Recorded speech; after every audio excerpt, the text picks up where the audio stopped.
ನಮಸ್ತೆ ವೀಕ್ಷಕರೇ, ಎಲ್ಲರೂ ಹೇಗಿದ್ದೀರಾ? ಸೊ ನನ್ನ ಯೂಟ್ಯೂಬ್ ಚಾನಲ್ ಆದಂಥ ಆಲ್ ಇನ್ ಒನ್ಗೆ ಎಲ್ಲರಿಗೂ ಸ್ವಾಗತ. ಸೊ ಈ ಚಾನಲಲ್ಲಿ ನಾನು 10 ಹಲವು ವಿಷಯಗಳ ಬಗ್ಗೆ ನಿಮಗೆ ತಿಳಿಸ್ಕೊಡ್ತಾ ಇರ್ತೀನಿ.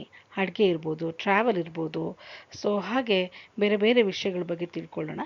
ನನ್ನ ಹಳೆ ವಿಡಿಯೋಗಳನ್ನ ನೋಡಿದ್ರೆ ನಿಮಗೆ ಈ ನನ್ನ ಚಾನಲ್ ಬಗ್ಗೆ ಕೆಲವು ವಿಷಯಗಳು ತಿಳಿಯುತ್ತೆ.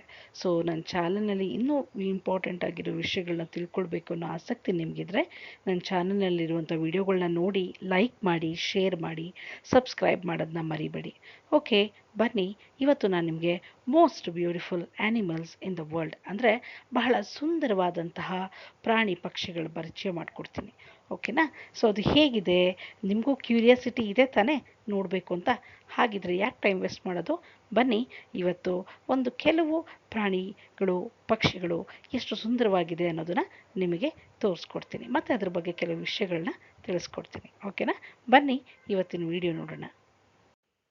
ಹಾಗಿದ್ರೆ ಬನ್ನಿ, ನಿಮಗೂ ಕೂಡ ತಿಳ್ಕೊಳ್ಳೋಕ್ಕೆ ಭಾಳ ಇಂಟ್ರೆಸ್ಟ್ ಇದೆಯಲ್ಲ. ಹಾಗಿದ್ರೆ ಫಸ್ಟ್ ನಾನು ತಿಳಿಸ್ಕೊಡ್ತಾ ಇರೋದು ಮಾಂಡೇವಿಯನ್ ಫಿಶ್. ಓಕೆನಾ? ಇದು ಬಹಳ ಸುಂದರವಾಗಿರುತ್ತೆ ನೋಡಲಿಕ್ಕೆ. ನೋಡಿ ಎಷ್ಟು ಚೆನ್ನಾಗಿದೆ ಅಂತ. ಯಾರ್ಯಾರಿಗೆ ಬ್ಲೂ ಕಲರ್ ಇಷ್ಟ ಆಗುತ್ತೆ, ಖಂಡಿತ ಈ ಫಿಶ್ ಇಷ್ಟ ಆಗುತ್ತೆ ಅಲ್ವಾ? ಇದೊಂದು ರೀತಿ ಸುಂದರವಾದ ಸಮುದ್ರದ ಮೀನು. ಇದು ವೈಜ್ಞಾನಿಕವಾಗಿ ಇದಕ್ಕೆ ಸಿಂಕರ್ಪಸ್ ಸ್ಪೆಂಡ್ಯುಡಸ್ ಅಂತ ಕರೀತಾರೆ. ಓಕೆನಾ? ಇದು ಸಾಮಾನ್ಯವಾಗಿ ಪೆಸಿಫಿಕ್ ಸಾಗರದಲ್ಲಿ, ಮಹಾಸಾಗರದಲ್ಲಿ ಇರುತ್ತಂತೆ. ಇದರ ಬಣ್ಣ ನಾನು ಆಗಲೇ ಹೇಳ್ದಂಗೆ ಭಾಳ ಬ್ಯೂಟಿಫುಲ್ ಆದಂಥ ನೀಲಿ ಬಣ್ಣ, ಹಸಿರು ಬಣ್ಣನೂ ಮಿಕ್ಸ್ ಆಗಿರುತ್ತೆ. ಸ್ವಲ್ಪ ಲೈಟಾಗಿ ಕಿತ್ತಳೆ ಬಣ್ಣ ಮತ್ತು ಹಳದಿ ಬಣ್ಣ ಮಿಶ್ರಣದಿಂದ ಈ ಫಿಶ್ ಇರುತ್ತೆ. ಇದರ ಆಕಾರ ಸಾಮಾನ್ಯವಾಗಿ ಸಣ್ಣ ಗಾತ್ರದ ಮೀನು, ಸುಮಾರು 6ರಿಂದ 8 ಸೆಂಟಿಮೀಟರ್ ಉದ್ದ ಇರುತ್ತಂತೆ. ಇದರ ಚರ್ಮ ತುಪ್ಪದಂತಹ ಮೃದು ಪದಾರ್ಥದಿಂದ ಆವರಿಸಿರುತ್ತೆ. ಈ ಥರ ಇರೋದ್ರಿಂದ ಇದನ್ನು ಏನು ಮಾಡುತ್ತೆ, ಇದು ಪ್ರೊಟೆಕ್ಟ್ ಮಾಡುತ್ತೆ. ತನ್ನ ಯಾರು ಅಟ್ಯಾಕ್ ಮಾಡ್ತಾರೋ ಅದರಿಂದ ಪ್ರೊಟೆಕ್ಟ್ ಮಾಡ್ಕೊಳ್ಳೋಕ್ಕೆ, ತನ್ನನ್ನು ತಾನು ರಕ್ಷಿಸ್ಕೊಳ್ಳೋದಕ್ಕೆ ಇದೊಂದು ಇದಕ್ಕಿರುವಂಥ ಒಂದು ಕೆಪಾಸಿಟಿ. ಓಕೆನಾ? ಹಾಗೆ ಇದರ ಆಹಾರ ಏನು ತಿನ್ನುತ್ತೆ ಹಾಗಿದ್ರೆ? ಇದು ಸಣ್ಣದ ಅಮೀಬಾ, ಚಿಟಿಕೀದ ನಿರಂಜುತಗಳು ಮತ್ತು ಸಣ್ಣ ಸಣ್ಣ ಜೀವಿಗಳನ್ನ ಇದು ತಿಂತಾ ಇರುತ್ತೆ. ಇದು ಇನ್ನೊಂದು ಏನು ಅಂದರೆ, ಇದು ಆಕರ್ಷಕವಾದ ನಡಿಗೆ ಇರುತ್ತೆ ಇದಕ್ಕೆ. ಈಜುವ ವಿಧಾನ ಬಹಳ ಮೃದು ಹಾಗೂ ತೇಲಿದಂತೆ ಕಂಡುಬರುತ್ತೆ. ಇದನ್ನು ಮತ್ತಷ್ಟು ಸುಂದರವಾಗಿ ತೋರಿಸುತ್ತೆ. ಓಕೆ, ಇದನ್ನು ಅಕ್ವೇರಿಯಂ ಮೀನು, ಅದ್ಭುತ ಬಣ್ಣಗಳ ಕಾರಣದಿಂದ ಇದನ್ನು ಅಕ್ವೇರಿಯಂ ಪ್ರಾಣಿಯಾಗಿ ತುಂಬ ಜನಪ್ರಿಯವಾಗಿ ಫೇಮಸ್ ಆಗಿದೆ. ಇದು ಸಾಮಾನ್ಯವಾಗಿ ಎಷ್ಟು ವರ್ಷ ಬದುಕುತ್ತೆ ಹಾಗಿದ್ರೆ? ಒಂದು 15 ವರ್ಷ ಇದು ಬದುಕ್ಬೋದು. ನಿಮಗೆ ಈ ಫಿಶ್ ಇಷ್ಟ ಆಗಿದೆ ಅಂತ ಅಂದ್ಕೊಳ್ತೀನಿ. ಓಕೆ, ಬನ್ನಿ ನೆಕ್ಸ್ಟ್ ವಿಡಿಯೋದಲ್ಲಿ ಏನಿದೆ ಅಂತ ನೋಡೋಣ. ನೆಕ್ಸ್ಟ್ ಸ್ಲೈಡಲ್ಲಿ ಏನಿದೆ ಅಂತ ನೋಡೋಣ. ಇವತ್ತು ನಾವು ನೋಡ್ತಾ ಇರೋಂಥ ಎರಡನೇ ಬಹಳ ಸುಂದರವಾದ ಪಕ್ಷಿ ಅಂತ ಹೇಳಿದ್ರೆ ಅದೇ ನಮ್ಮ ನವಿಲು ಅಲ್ವಾ? ನವಿಲು ಅಂದರೆ ಯಾರಿಗೆ ಇಷ್ಟ ಇಲ್ಲ? ಎಲ್ಲರೂ ಸಾಮಾನ್ಯವಾಗಿ ನವಿಲನ್ನ ನೋಡಿರ್ತೀವಿ. ಎಲ್ಲೂ ನೋಡಿಲ್ಲ ಅಂದರೂ ಝೂ ಅಲ್ಲಾದರೂ ನೋಡಿರ್ತೀವಿ ಅಲ್ವಾ? ಈ ಗಂಡು ನವಿಲು ಬಹಳ ಸುಂದರವಾಗಿರುತ್ತೆ ನೋಡಲಿಕ್ಕೆ. ಇದನ್ನು ಏನಂತ ಹೇಳ್ತಾರೆ, ಪೀ ಫೌಲ್ ಅಂತ ಕರೀತಾರೆ. ಹೆಣ್ಣು ನವಿಲಿಗೆ ಪೀ ಹೆನ್ ಅಂತ ಕರೀತಾರೆ. ಓಕೆನಾ? ಇದು ಭಾರತೀಯ ಮಯೂರ ಅಂತ ಹೇಳ್ಬೋದು, ಅಥವಾ ಇದನ್ನು ಭಾರತೀಯ ರಾಷ್ಟ್ರ ಪಕ್ಷಿ ಅಂತ ಹೇಳ್ಬೋದು. ನೋಡಿ, ಗಂಡು ಪಿಕಾಕ್ನ ಅಲಂಕಾರಿಕ ರೆಕ್ಕೆಗಳ ಸೋರಿಕೆಯಿಂದ ಈ ಹೆಣ್ಣು ಪೀ ಹೆಣ್ಣನ್ನು ಇದು ಏನು ಮಾಡುತ್ತೆ, ಅಟ್ರ್ಯಾಕ್ಟ್ ಮಾಡುತ್ತಂತೆ, ಆಕರ್ಷಣೆ ಮಾಡುತ್ತೆ. ಇದರ ರೆಕ್ಕೆಗಳು 5ರಿಂದ 6 ಅಡಿ ಅಗಲವಾಗಿ ಉದ್ದವಾಗಿರುತ್ತೆ. ನೋಡಿ ಎಷ್ಟು ಚೆನ್ನಾಗಿ ತಿರುಗ್ತಾ ಇದೆ. ಅದನ್ನು ನೋಡ್ತಾ ಇದ್ರೇ ಕಣ್ಣು ಬಹಳ ಖುಷಿಯಾಗುತ್ತೆ, ಕಣ್ಣಿಗೆ ಬಹಳ ತಂಪನ್ನು ನೀಡುತ್ತೆ. ಅದು ಈ ಹಳ್ಳಿಯ ಜಲಾಶಯಗಳು, ಕಾಡು ಪ್ರದೇಶಗಳಲ್ಲಿ ಮತ್ತು ಸಾಮಾನ್ಯವಾಗಿ ತೋಟಗಳಲ್ಲಿ ಇದು ಇರುತ್ತೆ. ಓಕೆನಾ? ಇದೇನು ಮಾಡುತ್ತೆ, ಮಳೆ ಬೀಳಲಿದ್ದಾಗ ಅಥವಾ ಯಾವುದೇ ಒಂದು ಅಪಾಯ ಎದುರಾದಾಗ ಬಲವಾದ ಶಬ್ದವಾಗಿ ಕೂಗುತ್ತೆ, ಜೋರಾಗಿ ಕಿರ್ಚಕ್ಕೆ ಸ್ಟಾರ್ಟ್ ಮಾಡುತ್ತೆ. ಗಂಡು ಪಿಕಾಕ್ ಮಾತ್ರ ಇತ್ತೀಚೆಗೆ ಪಾರಂಪರಿಕ ನೃತ್ಯ ಕೂಡ ಮಾಡುತ್ತೆ. ನೋಡಿದ್ದೀವಲ್ವ ನವಿಲ್ ಡ್ಯಾನ್ಸ್ನ ನಾವು. ಹೆಣ್ಣು ಪೀನು ಹೆಚ್ಚು ವಿನರ್ಮವಾಗಿರುತ್ತೆ. ಸಾಧಾರಣವಾಗಿ ಹಾರಲು ಸಾಧ್ಯ. ಮಯೂರಗಳು ಸಾಧಾರಣವಾಗಿ ಹಾರಲು ಸಾಧ್ಯ, ಆದರೆ ಹೆಚ್ಚು ಸಮಯ ಭೂಮಿಯಲ್ಲೇ ಇರುತ್ತೆ ಇದು. ಇದರ ಆಯುಷು 15ರಿಂದ 20 ವರ್ಷ ಇರುತ್ತೆ. ಇದು ಸಾಮಾನ್ಯವಾಗಿ ಅನೇಕ ಸಾಂಸ್ಕೃತಿಕ ಕಥೆಗಳಲ್ಲಿ, ವಿಶೇಷವಾಗಿ ಹಿಂದೂ ಧರ್ಮದಲ್ಲಿ ದೇವರು ಕಾರ್ತಿಕೇಯ ಮತ್ತು ಶ್ರೀಕೃಷ್ಣನಿಗೆ ಸಂಬಂಧಿಸಿದಂಥ ಒಂದು ಪಕ್ಷಿ ಅಲ್ವಾ? ಇದು ಇದ್ರ ಬಗ್ಗೆ ಇರುವಂಥ ಕೆಲವು ಇಂಟ್ರೆಸ್ಟಿಂಗ್ ಆಗಿರುವಂಥ ವಿಷಯಗಳು. ಬನ್ನಿ ನೆಕ್ಸ್ಟ್ ಯಾವುದ್ರ ಬಗ್ಗೆ ಅಂತ ನಿಮಗೆ ತಿಳಿಸ್ಕೊಡೋಣ ಅಂತ ನೋಡೋಣ. ಇವತ್ತು ನಮಗೆ ತಿಳಿಸ್ಕೊಳ್ತಿರೋದಂಥ ಇನ್ನೊಂದು ಬಹಳ ಸುಂದರವಾದ ಪ್ರಾಣಿ ಅಂದರೆ ಆರ್ಕಟಿಕ್ ಫಾಕ್ಸ್. ಇದಕ್ಕೆ ಹಿಮನರಿ ಅಂತಲೂ ಕರೀತಾರೆ. ಓಕೆನಾ. ಸೊ ಇದು ಸಾಮಾನ್ಯವಾಗಿ ಆರ್ಕಟಿಕ್ ಪ್ರದೇಶಗಳಲ್ಲಿ ಕಂಡು ಬರುತ್ತೆ. ಚಳಿಗಾಲದಲ್ಲಿ ಇದು ಸಾಮಾನ್ಯವಾಗಿ ಬಿಳಿ ಬಣ್ಣ ಇರುತ್ತೆ ಹಾಗೂ ಬೇಸಿಗೆಯಲ್ಲಿ ಬೂದು ಅಥವಾ ಕಂದು ಬಣ್ಣದ ಕೋಟಿಂಗ್ ಇರುತ್ತೆ ಇದಕ್ಕೆ. ಸಾಮಾನ್ಯವಾಗಿ ಇನ್ನೊಂದು ಇಂಪಾರ್ಟೆಂಟ್ ವಿಷಯ ಏನು ಗೊತ್ತಾ, ಇದು -50 ಡಿಗ್ರಿ ಸೆಲ್ಸಿಯಸ್ ತಾಪಮಾನನೂ ಕೂಡ ಸಹಿಸುವಂಥ ಕೆಪಾಸಿಟಿ ಇರುತ್ತಂತೆ. ಇದರ ಸಾಮಾನ್ಯವಾಗಿ ಆ ಊಟ ತಿನ್ನೋದು ಏನು ಅಂದರೆ ಸಣ್ಣ ಪ್ರಾಣಿಗಳು, ಹಕ್ಕಿಗಳು, ಮೀನುಗಳನ್ನ ತಿನ್ನುತ್ತೆ. ಇದಕ್ಕೆ ಬಹಳ ಒಳ್ಳೆ ಕಿವಿ ಶ್ರವಣ ಶಕ್ತಿ ತುಂಬ ಚೆನ್ನಾಗಿರುತ್ತೆ. ಓಕೆನಾ. ತಮ್ಮ ಹಿಮದ ಅಡಿಯಲ್ಲಿರುವಂಥ ಪ್ರಾಣಿಗಳನ್ನೂ ಕೂಡ ಹುಡುಕುವಂಥ ಶಕ್ತಿ ಇದಕ್ಕಿರುತ್ತಂತೆ. ಸೊ ಇದು ಸಾಮಾನ್ಯವಾಗಿ ಬಿಳಗಳಲ್ಲಿ ವಾಸ ಮಾಡುತ್ತೆ. ಆಹಾರಕ್ಕಾಗಿ ಇದು ಸಾಮಾನ್ಯವಾಗಿ ದೂರ ಪ್ರಯಾಣ ಮಾಡುತ್ತೆ. ಇದರ ಆಯುಷ್ಯು 3 ರಿಂದ 6 ವರ್ಷ, ಬಂಧನದಲ್ಲಿ 10 ವರ್ಷಗಳವರೆಗೆ ಇರುತ್ತೆ ಸಾಮಾನ್ಯವಾಗಿ. ಸೊ ಇದು ಜಾಗತಿಕ ತಾಪಮಾನದ ಇದಕ್ಕೆ ಅಪಾಯ. ಓಕೆನಾ. ಸೊ ಇದು ಆರ್ಕಟಿಕ್ ಫಾಕ್ಸ್ ಬಗ್ಗೆ ಇರುವಂಥ ಒಂದು ಇಂಪಾರ್ಟೆಂಟ್ ಆದ ವಿಷಯಗಳು. ಓಕೆನಾ. ಬನ್ನಿ ನೆಕ್ಸ್ಟ್ ಯಾವ ಎನಿಮಲ್ ಅಂತ ನೋಡೋಣ. ಎಲ್ಲ ಬಗ್ಗೆ ತಿಳ್ಕೊಂಡ್ಮೇಲೆ ನಮ್ಮ ರಾಷ್ಟ್ರ ಪ್ರಾಣಿ ಯಾವ್ದು ಹೇಳಿ? ಟೈಗರ್, ಹುಲಿ. ಇದ್ರ ಬಗ್ಗೆ ತಿಳ್ಕೊಳ್ಬೇಕು ಅನ್ನೋ ಇಂಟ್ರೆಸ್ಟ್ ಇದೆಯಲ್ಲ, ಇದು ಕೂಡ ಬಹಳ ಸುಂದರವಾದ ಪ್ರಾಣಿಗಳಲ್ಲಿ ಒಂದು. ವಿಶ್ವದ ಅತಿ ದೊಡ್ಡ ಬೆಕ್ಕಿನ ಪ್ರಜಾತಿ ಅಂತ ಕರಿಬೋದು ಇದನ್ನು. ಸೊ ಮುಖ್ಯವಾಗಿ ಭಾರತ, ರಷ್ಯಾ, ಚೀನಾ, ದಕ್ಷಿಣ ಏಷ್ಯಾಗಳಲ್ಲಿ ಈ ಒಂದು ಹುಲಿನ ನಾವು ನೋಡೋಕ್ಕೆ ಸಿಗುತ್ತೆ. ಇದ್ರ ಬಣ್ಣ ನೀವೇ ನೋಡ್ತಾ ಇದ್ದೀರಾ, ಕೆಂಪು ಕಿತ್ತಳೆ ಶರೀರ ಮತ್ತು ಕಪ್ಪು ಪಟ್ಟೆಗಳು ಇರುತ್ತೆ ಅದರ ಬಾಡಿ ಮೇಲೆ. ಸೊ ಇದು ಒಂಟಿಯಾಗಿ ಬದುಕೋ ಪ್ರಾಣಿ, ಅದಕ್ಕೆ ಇದನ್ನ ಸೋಲೋ ಹಂಟರ್ ಅಂತ ಕರೀತಾರೆ. ಸೊ ಇದರ ಆಹಾರ ಅರಿನ, ಕಾಡಿರುವೆ, ಹಂದಿ ಮುಂತಾದ ಪ್ರಾಣಿಗಳನ್ನ ತಿನ್ನುತ್ತೆ. ಸೊ ಉತ್ತಮ ಈಜುಗಾರ ಕೂಡ ಇದು. ಇದರ ಗರ್ಭಧಾರಣೆ 3 ರಿಂದ 5 ತಿಂಗಳು. ಇದರ ಶಿಶುಗಳು 2 ರಿಂದ 4 ಹುಟ್ಟುತ್ತವೆ. ಇದರ ಆಯುಸ್ಸು ಕೂಡ 10-15 ವರ್ಷ ಇರುತ್ತೆ. ಅದೇನಾದರೂ ಝೂ ಅಲ್ಲಿ ಬಂಧನದಲ್ಲಿಟ್ಟರೆ ಅರೌಂಡ್ 20 ವರ್ಷ ಬದುಕ್ಬೋದು. ಸೊ ಇದು ಭಾರತದ ರಾಷ್ಟ್ರೀಯ ಪ್ರಾಣಿ, ನಾನು ಆಗಲೇ ಹೇಳಿದಾಗೆ. ಸೊ ಇದಕ್ಕೆ ಅಪಾಯವಾಗಿರೋದು ಕಾಡು ನಾಶ ಆದರೆ, ಕಾರ್ಯಕಲಾಪಗಳು ಮತ್ತು ಅಕ್ರಮ ಬೇಟೆ ಅಲ್ವಾ. ಸೊ ಪಾಪ ನೋಡಲಿಕ್ಕೆ ಎಷ್ಟು ಸುಂದರವಾಗಿ ಹೆಂಗೆ ನಡೀತಿದೆ ನೋಡಿ ನಮ್ಮ ಟೈಗರ್. ಸೊ ಟೈಗರ್ ಅಂದರೆ ಎಲ್ಲರಿಗೂ ಬಹಳ ಇಷ್ಟ ಆಗುವಂಥ, ಬಹಳ ಸುಂದರವಾದಂಥ, ಅಪರೂಪವಾಗಿ ನಾವು ಸಾಮಾನ್ಯವಾಗಿ ಝೂ ಅಲ್ಲಿ ಇದನ್ನು ನೋಡಿರ್ತೀವಿ ಅಲ್ವಾ. ಸೊ ಟೈಗರ್ ನಡಿಗೆ ಇಷ್ಟ ಆಗ್ತಿದೆಯಾ ನಿಮಗೆ? ಖಂಡಿತ ಇಷ್ಟ ಆಗೇ ಆಗುತ್ತೆ ಅಲ್ವಾ.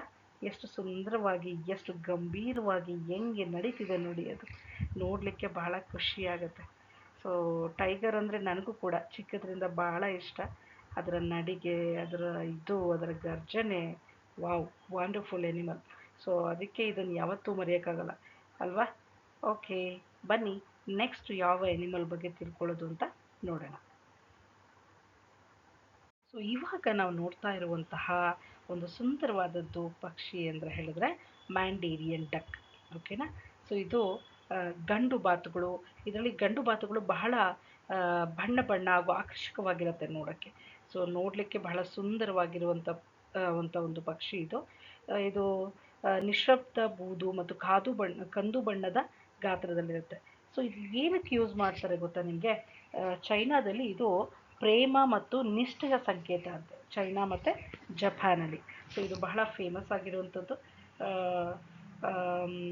ಇದು ಸರ್ವಸ್ವ ಜೀವನ ಕಾಲದ ಸಂಗಾತಿಯನ್ನು ಕೂಡ ಇದು ಆಯ್ಕೆ ಮಾಡ್ಕೊಳ್ಳುತ್ತಂತೆ. ಸೊ ಸಾಮಾನ್ಯವಾಗಿ ಇದು ಏರಿಗಳಲ್ಲಿ, ನದಿಗಳಲ್ಲಿ, ಸರೋವರಗಳ ಬಳಿ ವಾಸವಾಗಿರುತ್ತೆ. ಇದು ಉತ್ತಮವಾದಂಥ ಈಜುಗಾರ ಪಕ್ಷಿ ಮತ್ತು ಚಿಗುರು ಹಣ್ಣು, ಬೀಜ ಇದನ್ನೆಲ್ಲ ತಿನ್ನುತ್ತೆ ಇದು. ಸೊ ಗಂಡು ಬಾತಲ್ಲಿ ಒಂದು ಅಟ್ರಾಕ್ಟಿವ್ ಆದಂಥದ್ದು ಏನಂದರೆ ತನ್ನ ಬಣ್ಣದ ರೆಕ್ಕೆಗಳಿಂದ ಹೆಣ್ಣು ಬಾತನ್ನು ಆಕರ್ಷಣೆ ಮಾಡುತ್ತಂತೆ. ಇದರ ಆಯಸ್ಸು 6 ರಿಂದ 10 ವರ್ಷಗಳು ಕಾಲ ಇದು ಬದುಕುತ್ತೆ. ಸೊ ಗಂಡು ಬಾತು ಚಳಿಗಾಲದಲ್ಲಿ ಮಾತ್ರ ಬಣ್ಣ ಆಗುತ್ತಂತೆ, ಬೇಸಿಗೆಯಲ್ಲಿ ಅದು ಪಾಲು ಬಣ್ಣದ ಹಾಗೆ ಕಾಣುತ್ತಂತೆ. ಸೊ ಇದು ಈ ಒಂದು ಪಕ್ಷಿಯ ಒಂದು ವಿಶಿಷ್ಟವಾದಂತಹ ವಿಶೇಷತೆ. ಓಕೆ, ಅದ್ರ ಬನ್ನಿ ನೆಕ್ಸ್ಟ್ ಯಾವುದು ಅಂತ ನೋಡೋಣ. ಸೊ ನೋಡಿ, ಒಂದು ಸುಂದರವಾದಂಥ ಕುದುರೆನ ನಿಮಗೆ ತೋರಿಸ್ತಿದ್ದೀನಿ. ಇದರ ಹೆಸರು ಆಂಡಲೂಷಿಯನ್ ಹಾರ್ಸ್ ಅಂತ. ಇದು ಬಹಳ ಶಕ್ತಿಶಾಲಿ ಮತ್ತು ಧೈರ್ಯವಂತ ಕುದುರೆಯ ಪ್ರಜಾತಿ. ಸೊ ಸಾಧಾರಣವಾಗಿ ಇದು ಯೂಶಲಿ ನೋಡಿದ್ರೆ ಕಲರ್ ತುಂಬ ಚೆನ್ನಾಗಿ ಕಾಣಿಸ್ತಿದೆ ನಿಮಗೆ. ಸೊ ಹಾಗೆ ಇದರಲ್ಲಿ ಬಿಳಿ ಬಣ್ಣದ್ದು ಕೂಡ ಇರುತ್ತೆ. ಸೊ ಹಾಗೆ ಶಾರೀರಕೃತಿ, ಉನ್ನತಿಗೆ, ಕುತ್ತಿಗೆ ಮತ್ತು ಮೃದುವಾದ ಚಲನೆ, ಸೊ ತುಂಬ ಚೆನ್ನಾಗಿರುತ್ತೆ ನೋಡೋಕ್ಕೆ. ಇದು ಬಹಳ ಅತ್ಯಂತ ಬುದ್ಧಿವಂತ ಮತ್ತು ತರಬೇತಿಗೆ ಸುಲಭವಾದಂತಹ ಒಂದು ಪ್ರಾಣಿ. ಸೊ ಇದರ ಆಯಸ್ಸು ಸಾಮಾನ್ಯವಾಗಿ ಒಂದು 20 ರಿಂದ 25 ವರ್ಷ ಬದುಕುತ್ತೆ. ಸೊ ಯೂಶಲಿ ಇದು ಅಕಾಡೆಮಿಕ್ ರೈಡಿಂಗು, ಡ್ರೆಸ್ಸೇಜ್ ಮತ್ತು ಫೆರೈಡ್ಗಳಲ್ಲಿ ಇದನ್ನ ಯೂಸ್ ಮಾಡ್ತಾರೆ. ಸೊ ಈ ಕುದುರೆಗಳು ಮಧ್ಯಯುಗದಲ್ಲಿ ರಾಜ್ಕುಮಾರರು ಮತ್ತು ಸಾಮ್ರಾಟರು ಬಳಸ್ತಿದ್ರಂತೆ ಇದನ್ನು. ಓಕೆನಾ. ಸೊ ಇದರ ನಡಿಗೆ ತುಂಬ ಚೆನ್ನಾಗಿರುತ್ತೆ. ನೋಡಲಿಕ್ಕೆ ನೋಡ್ತಾ ಇದ್ರೆ ಇವು ಎಷ್ಟು ಬ್ಯೂಟಿಫುಲ್ ಆಗಿದೆ ಅಪ್ಪ. ಕುದುರೆ ಅಂದರೆ ಸಾಮಾನ್ಯವಾಗಿ ಚೆನ್ನಾಗಿರುತ್ತೆ, ಅದರಲ್ಲೂ ಅದ್ರ ಬಾಡಿ ಮೇಲೆ ಶೈನಿಂಗ್ ಎಲ್ಲ ಇತ್ತು ಅಂದರೆ ನೋಡ್ಲಿಕ್ಕೆ ಇನ್ನೂ ಖುಷಿ ಆಗುತ್ತೆ. ಓಕೆ, ಬನ್ನಿ ನೆಕ್ಸ್ಟ್ ಅನಿಮಲ್ ಯಾವುದು ಅಂತ ನೋಡೋಣ.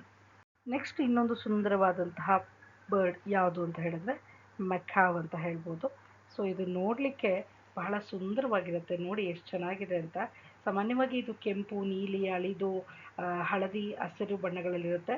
ಆ, ಇದು ಕೆಲವು ಪಕ್ಷಿಗಳು ಇದರಲ್ಲಿ ಮಾನವನ ಮಾತನ್ನು ಅನುಕರಿಸುತ್ತಂತೆ ಇದು. ಸೊ ಇದು ಬಹಳ ಅತ್ಯಂತ ಉದ್ದವಾದ ಹಕ್ಕಿ ಅಂತ ಹೇಳ್ಬೋದು ಇದನ್ನು. ಸೊ ಮುಖ್ಯವಾಗಿ ಆಹಾರಗಳು ಇದು ಬೀಜಗಳು, ಹಣ್ಣುಗಳು, ಬೆಲ್ಲದ ತೊಗರಿಗಳು ಇದನ್ನ ತಿನ್ನುತ್ತೆ. ಆ, ಇದರಲ್ಲಿ ಶಕ್ತಿಶಾಲಿ ಚಪ್ಪರದ ಬಿಲ್ ಅಂತ ಹೇಳ್ಬೋದು, ಎಳೆಯುವ ಶಕ್ತಿ ಬಹಳ ಸ್ಟ್ರಾಂಗ್ ಆಗಿರುತ್ತಂತೆ. ಸೊ ಇದು ಜೀವನ ಪುರತ ತನ್ನ ಸಂಗಾತಿನ ಆಯ್ಕೆ ಮಾಡ್ಕೊಳ್ಳುತ್ತೆ. ಸೊ ಇದರ ಆಯಸ್ಸು 50ರಿಂದ 80 ವರ್ಷಗಳಂತೆ. ಸಾಮಾನ್ಯವಾಗಿ ಮನುಷ್ಯರಷ್ಟೇ ಆಯಿತು ಅಲ್ವಾ. ಸೊ ಇದರ ವಾಸಸ್ಥಳ ಋಷಭ ಭೂಮಿಗಳು, ಕಾಡುಗಳು ಮತ್ತು ಮಳೆಯ ಕಾಡುಗಳೇ ಸಾಮಾನ್ಯವಾಗಿರುತ್ತೆ.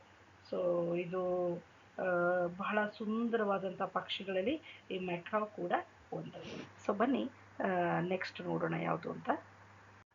ಸೊ ನೆಕ್ಸ್ಟ್ ಎನಿಮಲ್ಲು ಯಾವುದು ಅಂತ ಹೇಳಿದ್ರೆ ಜಾಗ್ವರ್. ಕೇಳಿದಿರಲ್ವ ಜಾಗ್ವರು? ಕಾರ್ ಗೊತ್ತಿದೆ ಅಲ್ವಾ, ಜಾಗ್ವರ್ ಬಗ್ಗೆ ಗೊತ್ತಿದೆ ಅನ್ಕೋತೀನಿ. ಸೊ ಇದರ ಹೆಸರೇ ಅದಕ್ಕೆ ಇಟ್ಟಿರೋದು. ಇದು ಅತಿ ದೊಡ್ಡ ಬೆಕ್ಕಿನ ಪ್ರಜಾತಿ. ಸಾಮಾನ್ಯವಾಗಿ ಅಮೇರಿಕದಲ್ಲಿ ಮತ್ತು ಮೂರನೆಯ ಅತಿ ದೊಡ್ಡ ಬೆಕ್ಕು ಪ್ರಪಂಚದಲ್ಲಿ ಇದು ಒಂದು. ಓಕೆ, ಸೊ ಇದರ ಬಲವಾದ ಬಾಯಿ ಇರುತ್ತೆ, ಇದಕ್ಕೆ ಅಡುಕು ಮುರುಕ ಶಕ್ತಿ ಹೆಚ್ಚಿರುತ್ತೆ. ಸೊ ಅತ್ಯುತ್ತಮವಾದಂಥ ಈಜುಗಾರ ಟೈಗರ್ ಥರನೇ ಇದು. ಹಳ್ಳ, ನದಿ, ಕೆರೆಗಳಲ್ಲಿ ಸಾಮಾನ್ಯವಾಗಿ ವಾಸ ಮಾಡುತ್ತೆ. ಸೊ ಯೂಶ್ವಲಿ ಇದು ಒಂಟಿಯಾಗಿ ಬೇಟೆ ಮಾಡುತ್ತೆ.